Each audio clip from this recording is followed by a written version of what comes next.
What do you do when you're trying to deal with a difficult person? Whether it's a person, a patient if you're in healthcare, a coworker if you're at work, a family member, what do you do and how do you handle difficult people? Well, in this video, we're going to give you 3 ways that you can actually handle, deal with, and actually have a good outcome when you're talking about difficult, frustrating, challenging people. Let's go.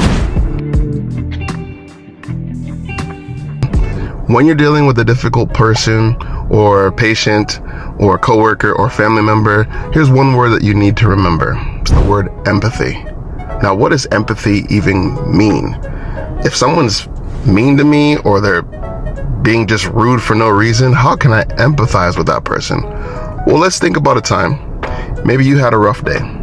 Think about any time. It could be maybe a loved one had just passed away. Maybe you're sick and not feeling good. Can you remember the time when you were feeling that certain type of way and you were not just at your best and you may have been short to your kid or you may have been short to someone? You know what that feeling's like. You're not feeling good. In that moment, the person that's being rude to you may be dealing with something that you don't know. And it actually probably has nothing to do with you. Now think about the time then that you were short with your child or you're short with a coworker because you weren't feeling good. Now, did that person really do anything to you? Not really. They were just a punching bag. Literally, they were just there and they were getting the results or the aftermath of your own experience. So when you're dealing with someone who's just rude for no reason or upset or frustrating, think about that. Have empathy. They are probably going through something that you have no idea about and you're just a punching bag. So in that moment, don't take that offense. Just remember that they're going through something just like you've gone through something and you happen to maybe at one time, just not hit someone, but your frustrations were spilled over and someone else took the brunt of that you felt at that moment, at that time. The second way to deal with very frustrating people, patients, coworkers, family members, is to watch your tone. So tone, what I mean by tone is make sure that if they're escalating, you don't keep escalating with them. You can diffuse any conversation by lowering your tone. Let's give you an example. Let's say someone is yelling at you, like literally yelling at you. If you keep yelling at them, they're also gonna feel hurt and they're gonna keep yelling. And then they're gonna hurt you and then you're gonna keep yelling. And it's gonna keep going and going and going and going. But if someone's yelling at you and you calmly say, you know what? Yeah, I hear you. I understand. Oh, really? Yeah, that's tough. That's tough. Yeah, I hear what you're saying. I understand. Yep. Okay. If you do that 10 times out of 10, they're going to feel awkward because now they're yelling at someone who's not yelling back at them. Tone is everything. Body language is everything. How you're looking at them, how you're talking to them.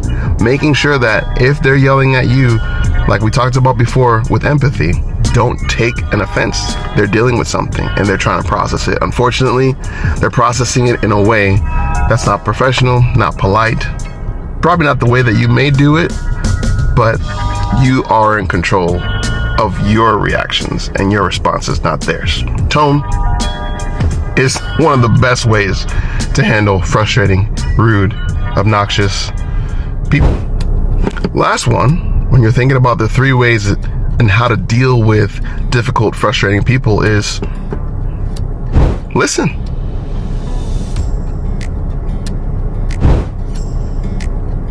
Yeah, listen. You don't have to say that much, just listen to them. God gave you you heard the phrase before, 2 ears, 1 mouth to listen. A lot of times they're saying something and you have to listen to what they're saying, because what they're saying is usually not what they're saying. They're probably saying something that hasn't been said, but if you listen to how they're saying it and why they're saying it and listening to the root of what they're saying, you may understand truly what they're saying, even if they may not be saying what they're saying. Make sure you take time and make sure you listen to them, because there's always something that you can learn from someone even in their rudeness, or even if them being just mean and upset and just lashing out on you, they may be just vomiting their frustrations and their emotions on you. There's always something that you can learn from in every situation. Well, hey, I hope that helped you to deal three things. There's three ways that you could deal with frustrating people, patients, employees. If you do these three things and practice them, now it's not something that you can just do overnight. You've got to practice and learn and grow in these areas. You can have every situation that you encounter can literally be a good outcome. And also the biggest thing is not taking offense, because they're going through something that usually may have nothing to do with you. 9 times out of 10, it may have nothing to do with you, or maybe have something to do with you. But if you listen, if you watch your tone, if you're empathetic, then the outcome can be good. So if you like this, please like and subscribe to our YouTube channel. We have so many different educational topics on healthcare at home when it comes to home health, hospice, veteran care, palliative care, care at home. We hope you enjoyed this video. I hope this can apply to you specifically, not just your workspace, not just in healthcare dealing with frustrating patients as a whole, or your coworkers or family members, but I hope this helps you in life. So be blessed. See you next time. Peace.